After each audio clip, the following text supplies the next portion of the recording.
Welcome back, Rich Nation. My name is AJ. Today we're doing Overlord Season 3, Episode 2. But I thought last episode absolutely deserved to bring back the albedo body pillow because holy shit was that an albedo episode. The thirst on that woman is ridiculous. And the first look I got from her from the openings made me get something like this. And damn, did she prove that right there. Holy shit. Seriously, though. Like, that was an amazing episode, especially at the end when it talked about one of the supreme beings, Lucifer. Ainz hears his voice, and that made me think, holy shit, there's a chance that Ainz might actually have somebody that he knew from the past, from when he was playing the game, and that would be absolutely amazing. I can't wait to watch this episode. If you are new to the channel, make sure you subscribe, smash that like button, hit that notification bell. You can also check out my Patreon at patreon.com/ajrich123 if you want to see uncut reactions, early releases of all these shows that I do. And let's go ahead and start.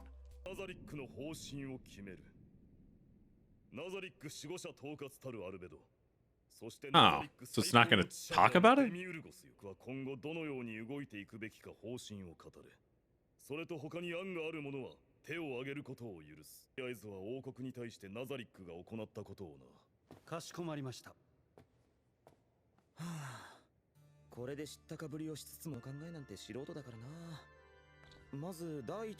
You're getting better, though.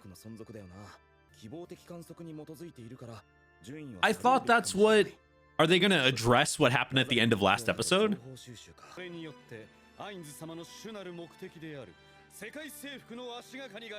He's like, that's the first I've heard of it. I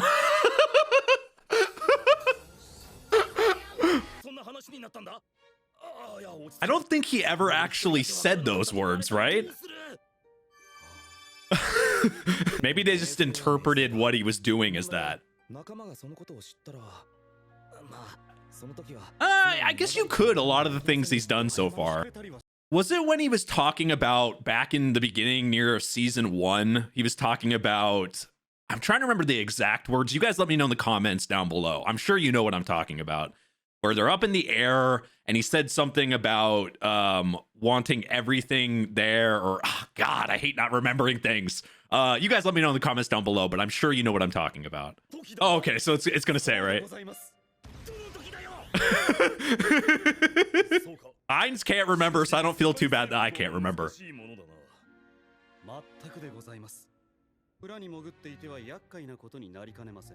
Yeah, but that could be bad for him, though, because of what he's doing as an adventurer. I would think that would put him in a harder position.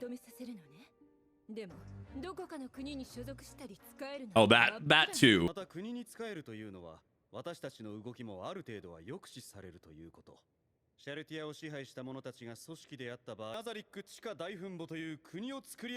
Oh, that would mix it up quite a bit.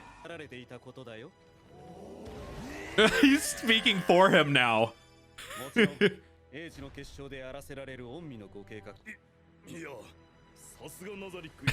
That's exactly what I thought. That's what I was planning.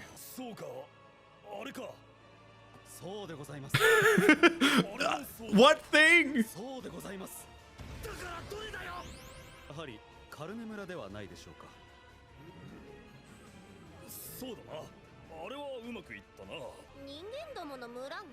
Well, he was doing things under a different alias. Oh, so he sees it as what he's doing as rolling over them, but he's not really doing that on that side. But I think he might have to go with it. Oh God, that would be very bad. Because look how peaceful it is now. Can you really eradicate this?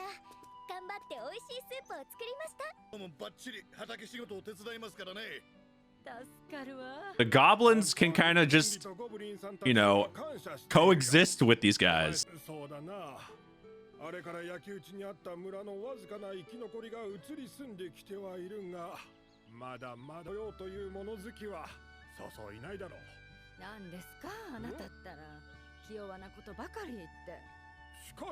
You kind of forget sometimes when it goes to Eins and stuff that there's an actual government and stuff and taxes and real things going on in here. See, you can't destroy these people. They're too wholesome. You can't do it.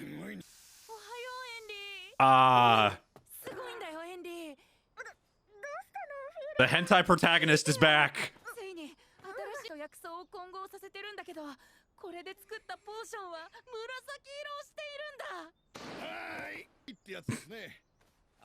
Just a little bit.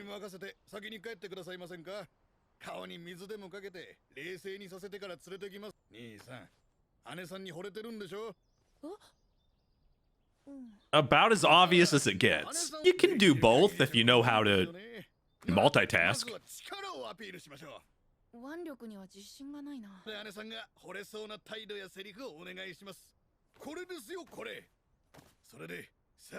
I don't think that's gonna actually work. Seeing the goblins like this is insane. Because after seeing a few episodes of Goblin Slayer, which is on my Patreon, I can't see goblins the same way. He hasn't had time for sleep. Which is kind of hard to get better with the girl if you're that tired.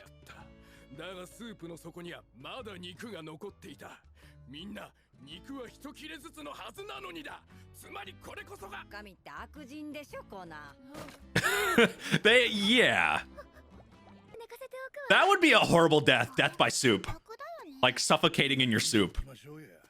That's some twisted shit.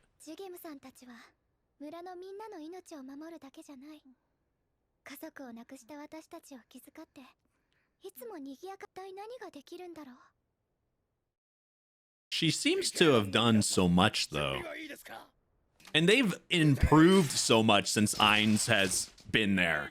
You have to say, some of the stuff Eins does unintentionally, look at how much hope and happiness they have compared to before.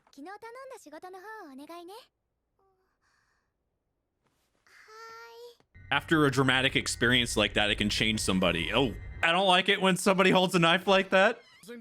Maybe she has some, like, you know, existing anger from those experiences. Or PTSD. Probably doesn't take showers.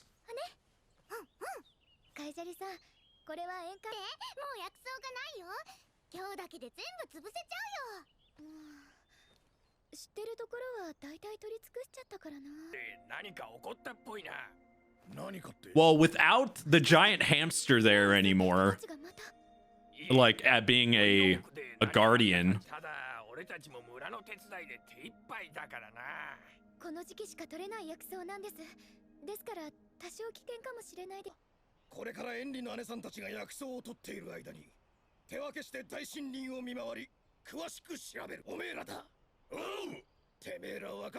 we have so many of them. I mean, any of them can really be guardians.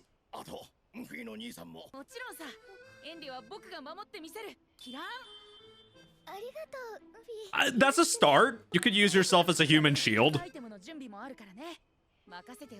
Oh, yeah, okay, yeah. Andy has potions and stuff that might help.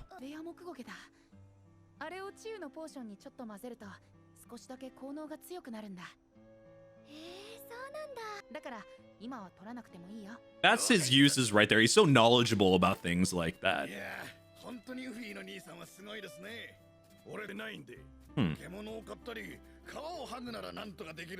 So they don't have... They're limited on their specialties, I guess.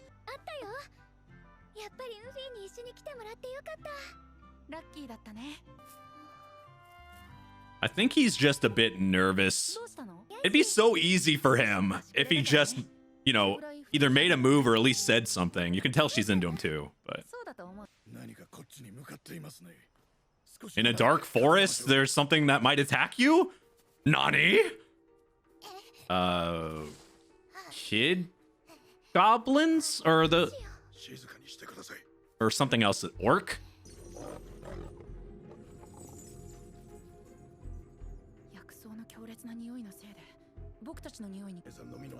Oh man, I don't think they can leave somebody like that though in a position. It's putting themselves in danger, though.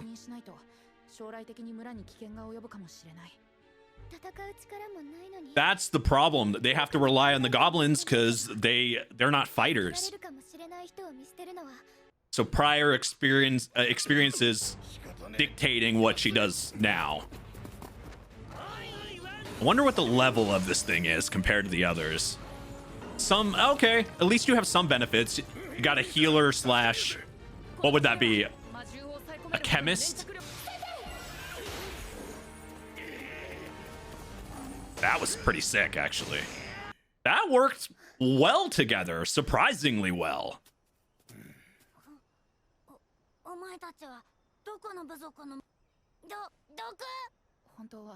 I guess that's an assumption you would make if you don't trust people.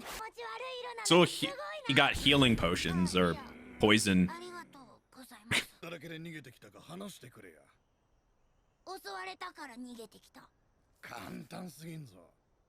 I mean, straight to the point.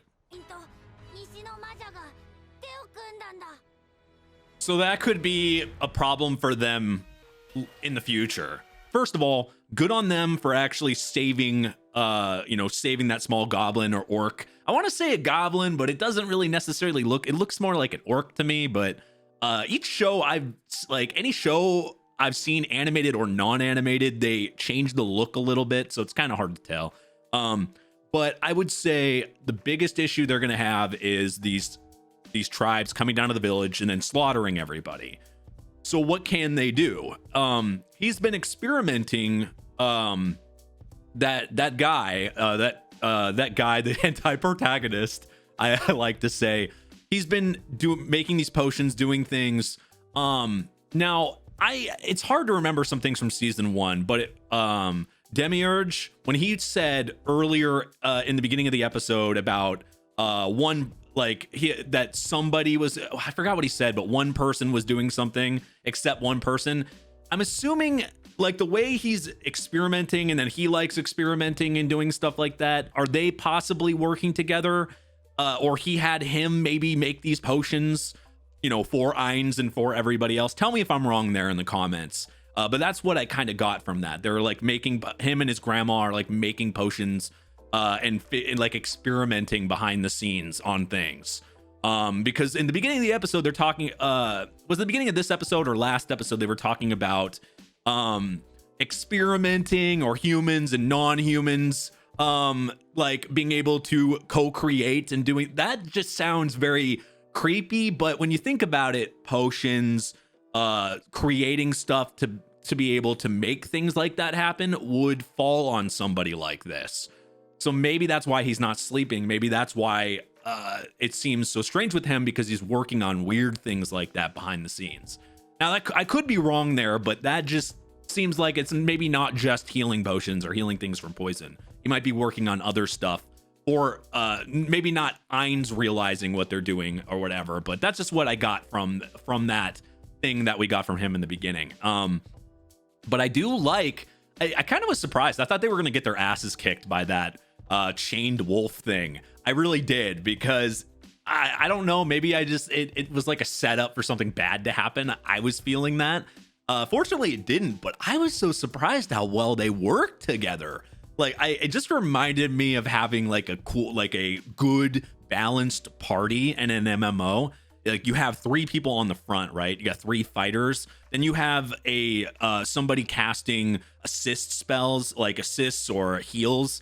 But he plays more. It reminds me of this. If you've ever played Final Fantasy Tactics, that's why I thought like a chemist, an alchemist, or a chemist throwing potions, healing from the back. That's what his position there kind of reminded me of. And then we also got the girl doing some type of spell that made them duck. It was like, I think she was commanding them, right? Because she summoned summoned them. So like commanding them to duck could command all of them together to do that. That was kind of cool. I don't know. I thought it was just the way it was displayed. I thought it was a cool effect.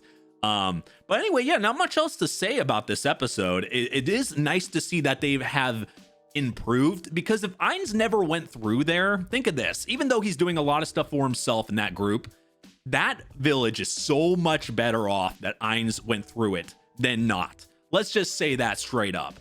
They're in a much better position than they were before.